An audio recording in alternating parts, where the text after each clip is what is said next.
આપણે ભગવાન માટે જ કેમ ચલાવી લઈએ છીએ? ભગવાનમાં જ કેમ આપણે આમ પગે લાગીને સરખું પગે નથી લાગ્યા ને?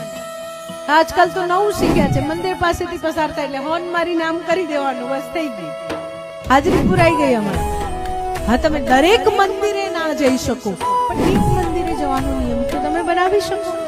અરે મંદિરે ના જશો, ઘરમાં બેસીને 11 માળા તો કરી શકો ને. આપણી તો એક માળામાં આપણે મણકા ગણતા હોય ત્યારે પૂરી થશે.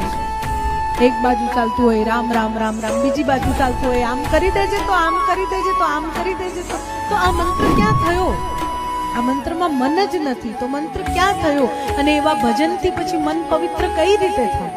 મન પવિત્ર કરવા માટે ભાવ જાગવો જોઈએ. ભક્ત એને જ કહેવાય છે કે તમે શાસ્ત્ર અનુસાર પૂછો, શાસ્ત્રમાં જો પ્રશ્ન મૂકો કે ભક્ત કોને કહેવાય, તો ભક્ત એને કહેવાય જે ભગવાનના ગુણગાન સાંભળીને આ સંસારની શરમ છોડીને હસવા લાગે, રડવા લાગે, ગાવા લાગે, ભાવ વિભોર થઈ જાય, દેહનું ભાન ભૂલી જાય, સમયનું ભાન ભૂલી જાય. કોણ મને જોશે ને શું કહેશે, એ ભાવ જેના હૃદયમાં ના આવે, મારા પ્રભુના ભક્તિમાં, મારા પ્રભુના ગીતમાં મને આનંદ આવે છે, એ ભાવ હોય એને ભક્ત કહેવાય.